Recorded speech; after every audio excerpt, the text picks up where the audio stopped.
इकडे हत्या होऊन आज तिसरा दिवस सुरू करतोय. केवळ 3 आरोपीला अटक झालेली आहे, 4 आरोपी अद्याप फरार.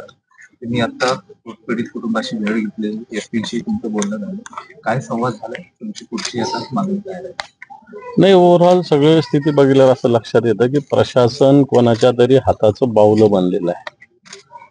या घटनेतला संतोष अण्णा देशमुख यांचा जो झालेला हृदयद्रावक खून आहे, हा जर पोलिसांनी ठरवला असता तर तो रोखता आला असता. परंतु इथं ज्या घटना कानावर येतात, आरोपी आणि पोलीसच एकमेकात मिळालेले आहेत. इथे काही लोकांची दादागिरी मस्ती इतकी चालू आहे की पोलीस सुद्धा काही करू शकत नाही, अशा प्रकारची स्थिती आहे. मग इथले मंत्री असतील, धनंजय मुंडे असतील जे माजी मंत्री आहेत, त्यांचे कोण जवळचे वाल्मिक कराड असतील, ही जी मंडळी प्रशासनाला काही समजतच नाहीये.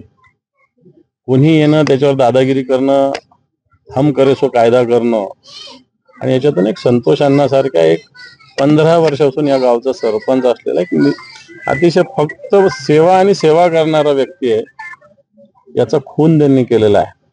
पोलीस 3-3 तास 3.5 तास पोलिसांनी तक्रार घेतलेली नाही या पोलीस स्टेशनमध्ये. 3.5 तास जो अपहरणाचा गुन्हा दाखल करणारा जो त्यांचा जवळचा व्यक्ती आहे, त्याला 3.5 तास पोलीस स्टेशनमध्ये बसवलं, आणि ज्यावेळेस त्याच्या खुनाची बातमी आली त्यावेळेस गुन्हा रजिस्टर करून घेतला. अशा प्रकारची स्थिती आहे. एवढं होऊन झाल्यावरही पोलिसांचा तपास अजूनही गतीनं नाही. अतिशय बॅकवर्ड एरिया टाईप तपास पोलिसांचा चालू आहे. पोलीस आपले महाराष्ट्रातले तसे अतिशय तांत्रिक दृष्ट्या पुढारलेले आहेत, पण तो या तपासामध्ये असा कोणताही तपास झालेला दिसत नाही. आरोपी अजून पूर्ण अटक नाही, त्यांचे मोबाईल जप्त नाही. पोलीस अधिकारी सुद्धा दोषी याच्यात. मी तर म्हणेल इथला PI कोण आहे त्याच्यावर सुद्धा गुन्हे दाखल झाले पाहिजे, कारण त्याला हे सगळं माहिती होतं. त्याला सुद्धा याच्यामध्ये आरोपी केलं पाहिजे. इथल्या PI सुद्धा आरोपी केलं पाहिजे याच्यामध्ये, आणि जे कोण वाल्मिक कराड वगैरे जी मंडळी आहे यांना सुद्धा याच्यामध्ये आरोपी केलं पाहिजे. यांच्यावर खंडणीचे गुन्हे दाखल होतात. हे राजरोसपणे इथ्या कंपनीच्या येऊन वॉचमॅनला मारहाण करतात, सगळ्या गोष्टी करतात. वाल्मिक कराड यांच्यावर फक्त खंडणीचा गुन्हा दाखल होतो. मला असं वाटतं वाल्मिक कराड असतील, इथले पोलीस स्टेशनचे PI असतील, यांना सुद्धा सह आरोपी इथं करण्याची आवश्यकता आहे. जर नाही केलं पोलिसांनी तर मला असं वाटतं अधिवेशन तोंडावर आहे. सरकारला दे माय धनी ठाय केल्याशिवाय आम्ही राहणार नाही. कुठेतरी बिहार होते अशी चर्चा या राज्यात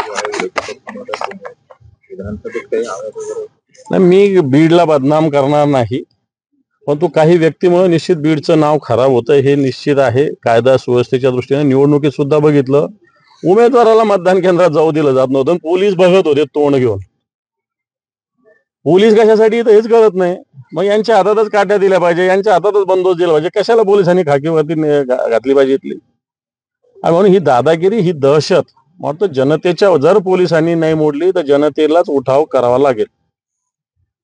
यामध्ये कुटुंबाने एक मागणी केलेली आहे नार्को टेस्टची. तुमची काय मागणी राहील? वकील पण उज्ज्वल निकम मिळावा असल्याची मागणी. मला असं वाटतं जे पोलिसांना आवश्यक आहे, आपल्या इथलेच पोलीस याच्यात तपास करण्याची आवश्यकता आहे. काही वेगळ्या यंत्रणा बदलण्याची गरज नाही. फक्त या जिल्ह्यातले इथले सोडून दुसरे कोणते तरी पोलीस चांगले अधिकारी इथं तपासासाठी आणण्याची आवश्यकता असं मला वाटतं. बाकी जे जे पोलिसांना योग्य वाटेल ते करावं, परंतु याच्यातले मुख्य आरोपी अजूनही पोलिसांनी अटक केलेले नाही. याच्या पाठीमागचं मास्टर माइंड बिलकुल सगळं पोलिसांनी या सगळ्या याच्यात जे जे आरोपी अटक झाल्यानंतर त्याच्या CDR रिपोर्ट्स येतील. अपहरण झाल्यानंतर पोलिसांना संतोष अण्णांच्या भावानी, नातेवाईकांनी संपर्क साधलेला आहे. ते 15 मिनिटात येईल, 20 मिनिटात येईल, 30 मिनिटात येईल, 40 मिनिटात येईल सांगत होते. 3.5 तास संतोष अण्णा इथं आले नाही. शेवटी त्यांचं प्रेत इथं आलं. याचा अर्थ पोलीस अधिकाऱ्यांना ते कुठं आहे, काय आहे याचे डिटेल्स होते, आणि त्याच्यामुळे याच्यातले मास्टर माइंड जे पोलीस अधिकारी आणि त्यांच्या मागे जे कोणी व्यक्ती आहेत तिथे, त्यांना अटक झाली पाहिजे, त्यांच्यावर कारवाई झाली पाहिजे.